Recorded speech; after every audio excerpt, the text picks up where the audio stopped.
Lelo panyasa voice box tangofuna kuti tiwadziwitse amalawi zakusintha kwa ndondomeko yochitira masankho pa 16 September 2025.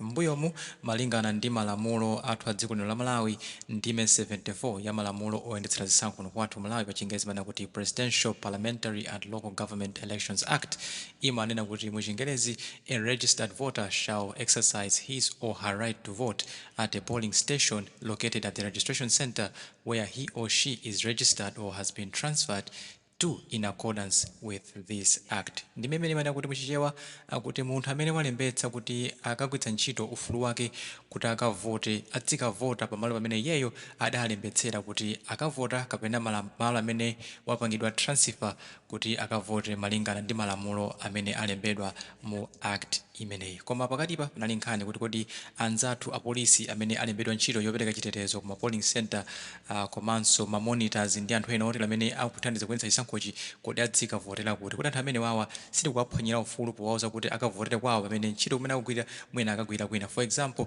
mwina munthu wa polisi watumizidwa ku Blantyre kuti akagwire ntchito kumeneko ya chitetezo koma munthuyo kwawo kumudzi ndi kuchiradzulu ndipo iyeyo adalembetsa kuti akavotera kuchiradzulu. Kodi tsono munthu amene yuyu sitikumphwanyira ufulu wake kuti tukagwiritsa ntchito mbali ina pamene kukavotera ndi kwina. Ndiye pofika lero ku nyumba yachifumu ku State House wolankhulira president Bambo Anthony Rogers Kasunda atuza chikalata kunena kuti mu Chingerezi assent to the parliamentary bill by the president. His Excellency Dr. Chakwera, President of the Republic of Malawi, in exercise of the powers vested in him by Section 89 of the Constitution, has assented to the Presidential, Parliamentary and Local Government Elections Amendment Bill.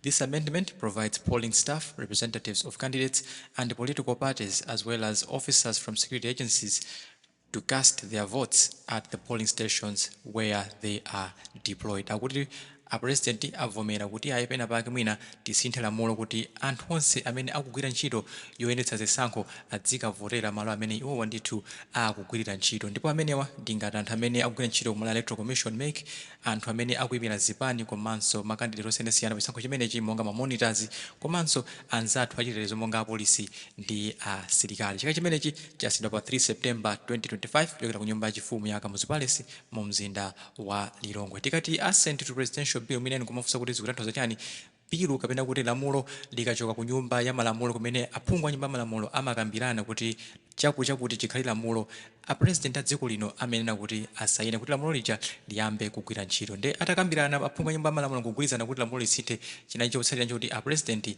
asayinire kuti lamuloli ndi labwino liyambe kugwira ntchito kuno kwathu Malawi. Ndipo kuyambira pa 16 September aliyense amene akugwira ntchito adzikavotera malo amene iyeyo akugwira ntchito, pamene ena tonsefe tizikavotera malo amene ifeyo tidalembetsa kuti tikavotera. Nkhani ndi imene ya Malawi timati tingodziwitsana pang'ono ndipo mutuza maganizo anu in the comment section below mwachizolowezi pompano pa Nyasa Voice Box.